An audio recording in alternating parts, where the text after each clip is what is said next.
Hello, welcome to DHJJ's webinar on tax strategies for manufacturers. Today, your presenters are Ed Brooks, a principal with DHJJ, who is in charge of our manufacturing group, and Emma Smith, who also focuses on manufacturing as well as state and local tax issues. Ed, I'll let you take over.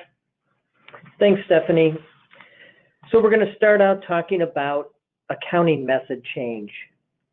Specifically the cash basis method of tax accounting. So just background overview on it. I want you to, I want people to realize you do not need to change your internal accounting, your bookkeeping, your general ledger, that stays accrual basis. So going to cash basis is a conversion that your CPA firm will make a few entries to get the tax information ready to go on the tax return. So that just basically eliminates accounts receivable from income and adjust your expenses for accounts payable. So is this available to any type of business? So the first thing I want to point out there is, in general, yes, it is available for any type of business, now including manufacturers. So, but there is a gross income limit. So businesses should be aware of the $25 million annual gross receipts test.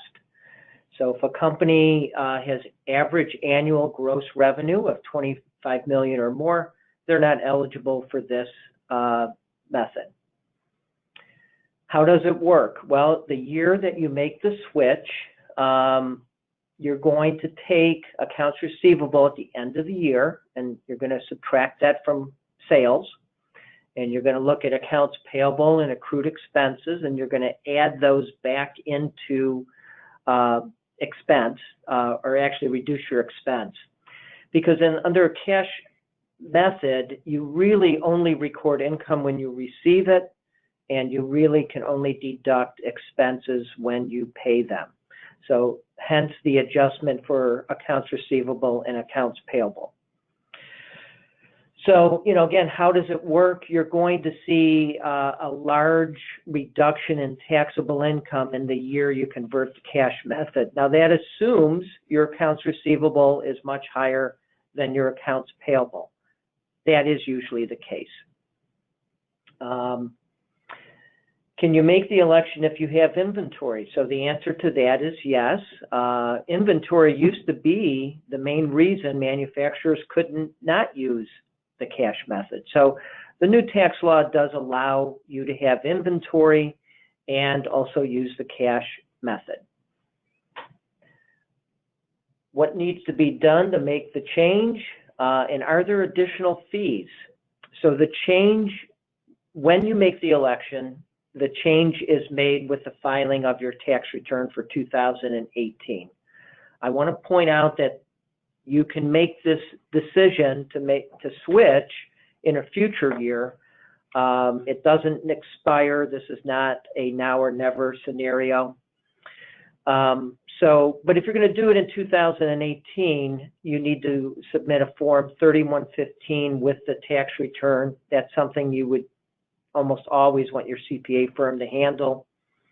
And there is some extra work. It could be $1,000 or $2,000 in additional fees to submit the application with the IRS to request a change of accounting method. In most cases, well worth an extra $1,000 or $2,000 to make that change. What happens when average gross receipts are over $25 million? Well, that taxable income you've been deferring needs to get reported back as income. That amount is reported back into income over a 4-year period. So they do spread that over. So just to give you an idea of how it works, if your accounts receivable is $1 million and your accounts payable are $300,000, you would be deferring about $700,000 of taxable income in that example. If you went over the $25 million limit, that amount you had deferred, $700,000, would be spread over a 4-year period. If you are really close to the $25 million revenue limit, you really should probably take a pass, especially if you're planning on growing, because it would be a lot of extra work that would just unwind itself relatively quickly. So that's the cash basis change. We're going to go switch now over to what I like to call, what most people refer to as the 20% deduction. It's officially Section 199A. So who qualifies for the deduction? Well, I would just make this blanket statement that I would expect every manufacturer and probably every distributor to qualify for this deduction. So there are calculations and formulas that you would go through related to payroll, related to capital equipment involved in the business, but every calculation I've made so far, manufacturers have easily passed the calculation and they get the 20% deduction. Are there income limits to take the deduction? The good news is there aren't. Old law, we had a lot of phase outs, where if you made too much money, you didn't get the benefit. This 20% deduction will apply whether you make $10 million or $100,000. Does all business income qualify? For a manufacturer, yes.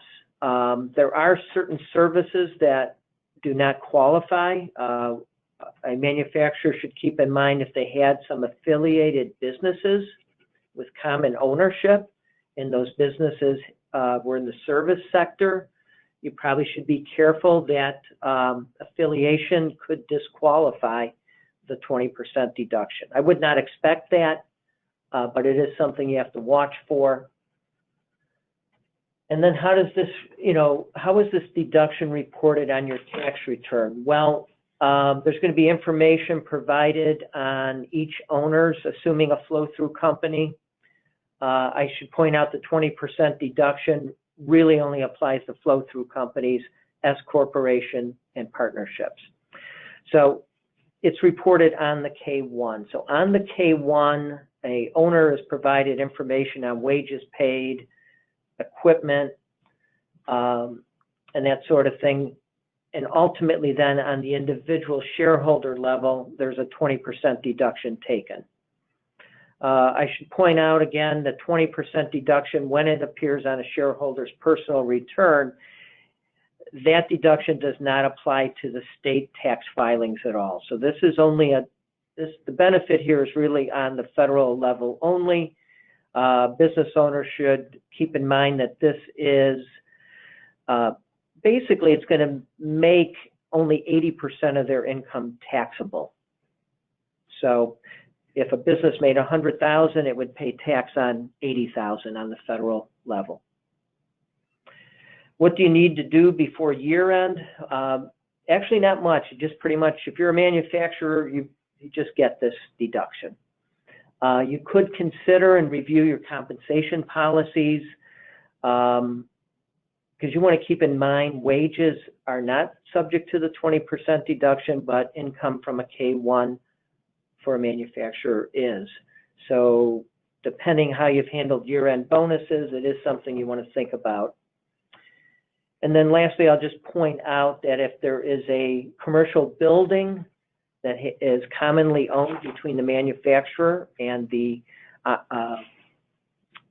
company, then the net income on that rental building can qualify for the 20% deduction as well. So people are really not thinking about that. But if you make a grouping election, again, the CPA would have to do this.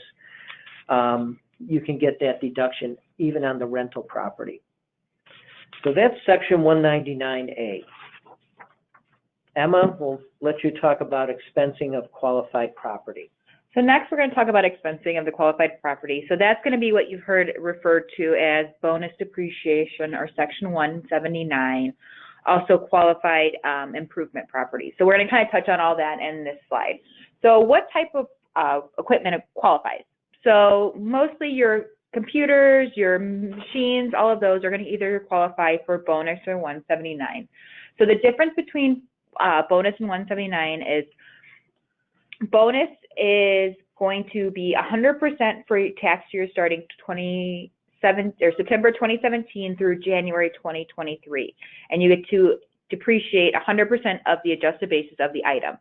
Section 179 is limited, so if you have more than 2.5 million of investment or property purchased in the year, you're going to be limited to $1 million of Section 179, and then after that, it's a dollar for dollar reduction.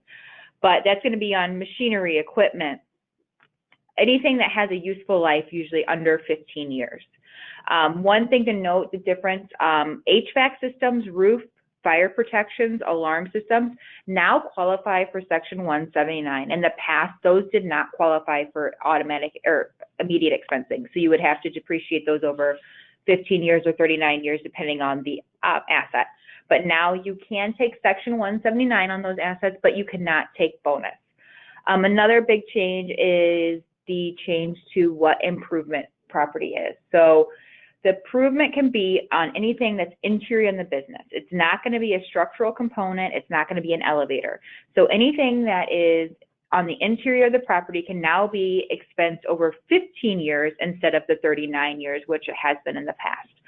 And that's important because now it qualifies for your bonus or your 179. So you're allowed to take these assets and take the expense over a shorter period of time. So you're accelerating the deductions from these purchase of these assets. And then, like I said before, the limits on Section 179 is if you have $2.5 million of assets purchased in the year, you will start having a dollar for dollar reduction of the amount of 179 you can take. And that is limited to $1 million in years starting 2018. Bonus has no limit, and bonus does not matter if you have income or a loss. So that's the two different things. If you have 179, you have to have income. You can't take 179 to create a loss. But bonus you can take and create a loss. With that, it's important to note that at the business level, you are limited to only 80% of any net operating loss starting in 2018. And then on the individual level, there's a limit of $500,000 of loss from a business starting in 2018. So you really need to make sure you're looking at your depreciation and not creating too big of a loss that you can't take in the current year. So this can be a planning technique that you look at with your CPA. Also, it's important to have a capitalization policy in place. This has gone back the last couple of years. It's been really important. Now you can have a capitalization policy for the IRS has said if you have compiled or reviewed statements, it's $2,500 per item. So if you buy 100 computers for $200,000, as long as those items individually are under $2,500, you can expense those instead of having to capitalize that whole purchase. So you're looking at each individual item on an invoice instead of the whole invoice. And if you have audited financials, that is now up to $5,000. So we'll move on from there to R&D, cost tags, and ICDIS. So with R&D has been around for a little while. That's research and development credit.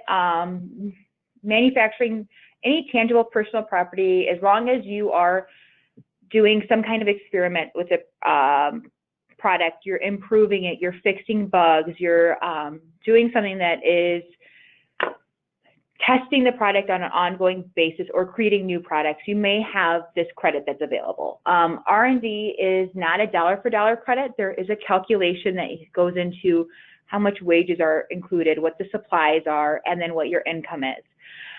So there are a lot of different parts that move into that, but most manufacturers, this is something that's overlooked. So you really want to make sure that you're reviewing any product testing, prototypes, and things like that, that you're reviewing if they qualify for the research and development credit. Also, states like Illinois, they do have a credit at the state level too.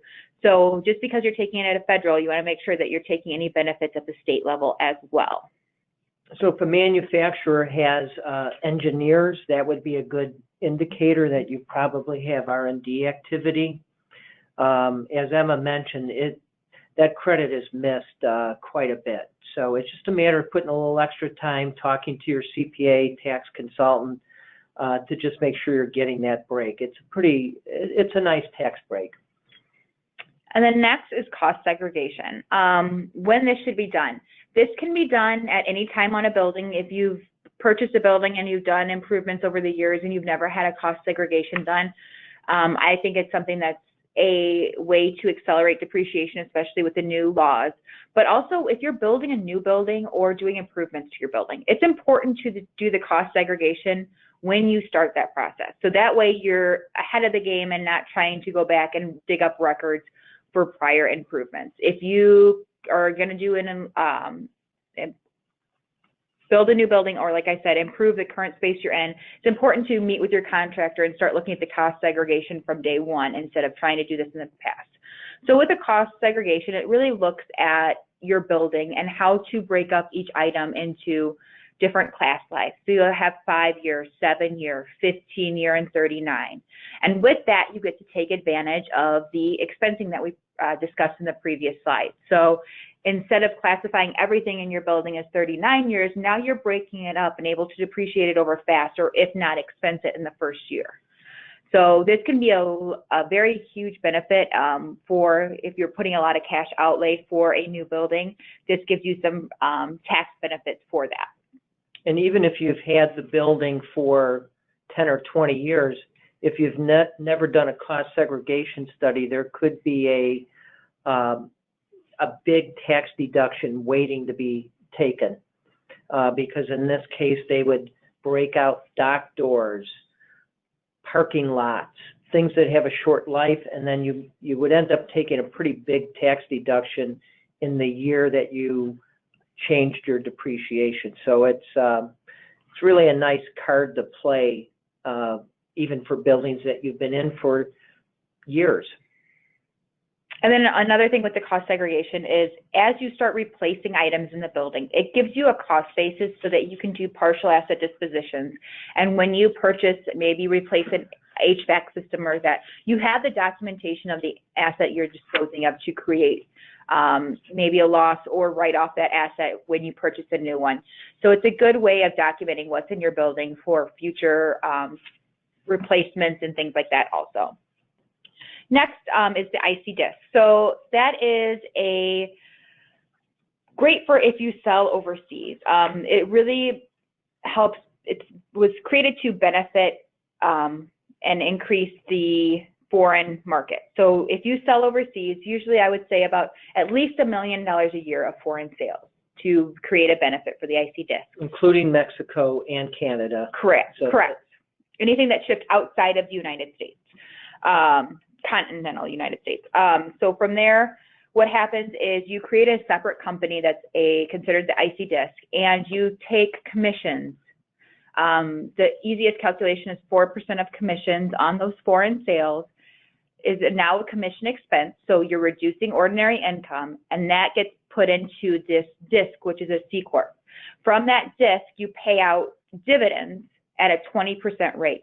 So you're taking a reduction of ordinary income on the business and paying it out at the disc level as a qualified dividend. So it's at a 20% rate compared to the highest individual rate. So that's important to note.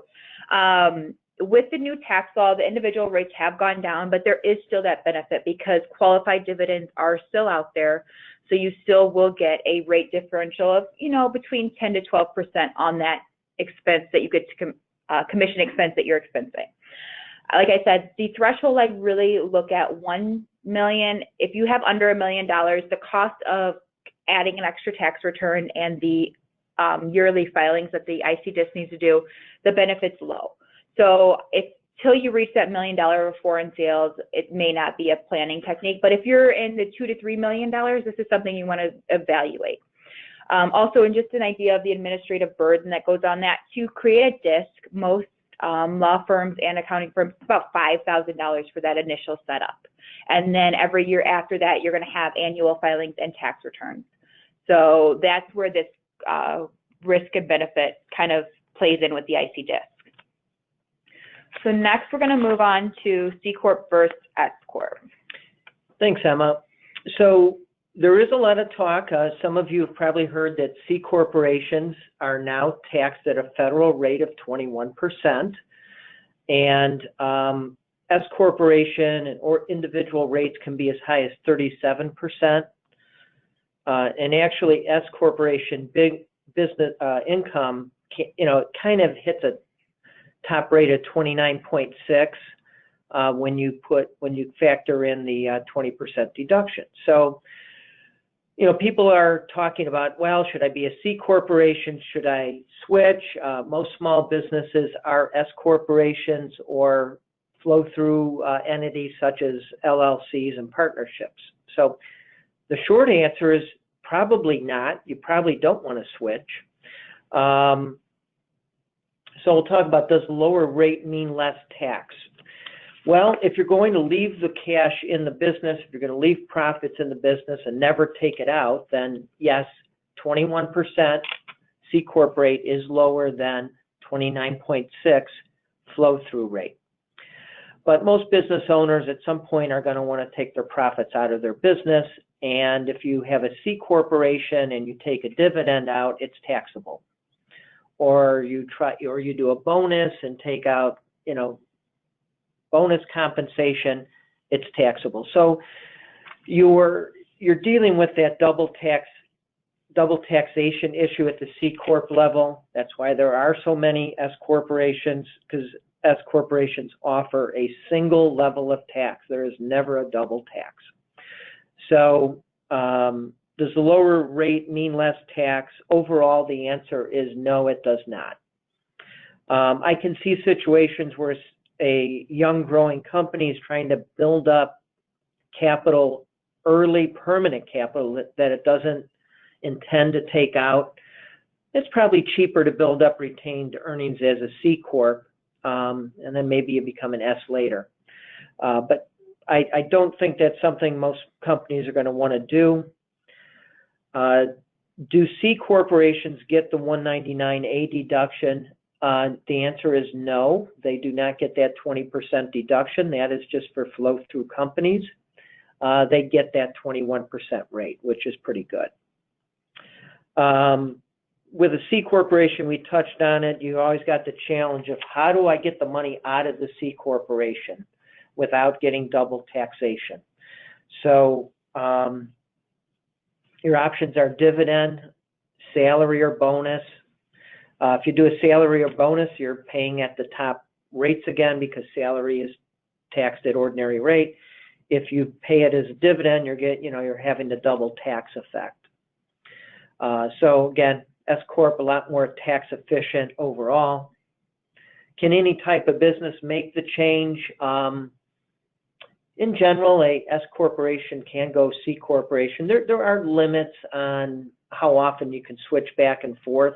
And also ownership. There are some rules about what type of businesses can own C Corps for and how many owners, so that's things to keep in mind too. Right. So we do have so many C Corps. Often the owners are not eligible to be S Corps, so they end up being C Corps. The big issue on the C Corp versus S that everyone must keep in mind is what happens when you sell your business. Most businesses, if they sell, they will be asset sales, and C corporations double tax or have a double tax effect for an asset sale of a business. So it basically kills the deal, because you could be paying 50 to 70% tax on the sale of your business, which obviously is, a disastrous outcome. Versus an S Corp, you just don't have the double tax, and you get capital gain rates in a lot of cases. So that's probably the single biggest reason to not be a C Corp. And you might say, oh, I can do a stock sale. Yes, but the business owner or the buyer of the business is probably not going to want to do a stock sale. So they'll probably discount the price if you force them to go down that road. So that last item is the biggest disadvantage of being a C Corp. So if you are a flow-through entity, you're probably fine just where you're at. And those are this recaps the pros and cons. So on to interest expense, 263A, and some planning ideas. Okay, so first, the interest expense limits. This is going to only impact businesses that have over 25 million for the prior 3 years. So, like Ed had talked about with the cash to accrual to cash method, once you reach over that 25 million, you're not eligible for cash to accrual. But if you're under that 25 million, you actually are not subject to the interest expense limit. So the interest expense limit is if you're over the 25 million, your interest expense is limited to 30% of your income. The income is adjusted for depreciation and investments, but it's 30%. So if you have $100,000 of net income, you can't have more than $30,000 of interest expense for that year. So if you're a heavy leverage business, this could have a big impact on your business. Also, when it talks about the limits, these limits, if you go over and you are limited for that year, it carries over on the business return. So you don't lose that deduction, it's just not eligible in that year. So that's something to keep in mind, that it's not gone, it just carries over to the next year. But if you're a highly leveraged business, that will carry on for many years. It's also important to look at related companies, and this may go back to maybe you need to make a grouping election to increase the income so the limits aren't impacted. So related companies, if you have a highly leveraged building, but you have income in an operating company, maybe a grouping election will help increase that limit for the interest expense. Next, for 263A, a change for that is 263A was prior to 2018 was for anyone over $10 million. That is now increased to 25 million. So if you no longer, or if you're under the 25 million, you no longer have to keep track of 263A. So what 263A is overhead. So you would have to capitalize some of your overhead into your tax inventory. And you would have to keep track of that every year, and the net change would be an M1 for tax. So moving forward, if you're under the 25 million, you are going to be able to expense immediately that beginning amount of 263A. So it's immediate expense of that item, and you no longer have to keep track of the overhead. You will be able to have book and tax inventory be the same. So with that, you do have to file a 3115, which Ed mentioned when we were talking about the accrual to cash method. So there is some administrative filings in the first year, but you will get that automatic deduction of the inventory you capitalized at the end of last year.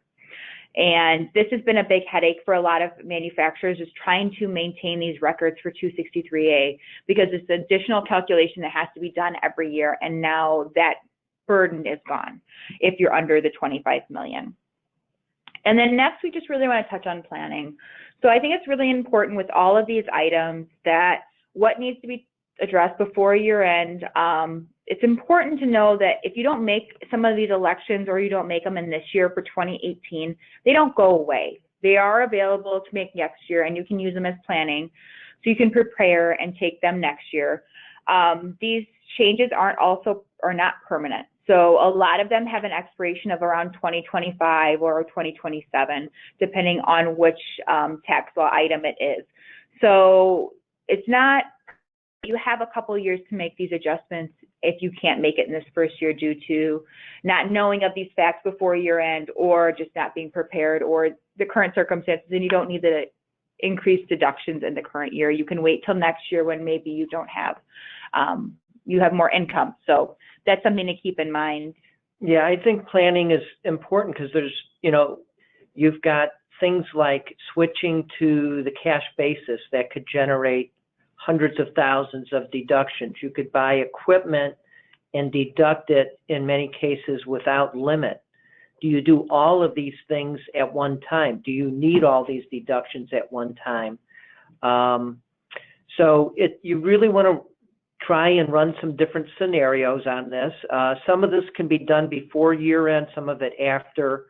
On the cash basis method of accounting, 12/31 is kind of a key date to keep in mind, because if you want a deduction, you have to write the check.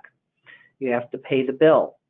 So you certainly would want to see what things look like and decide if you're going to do an extra check run before 12/31.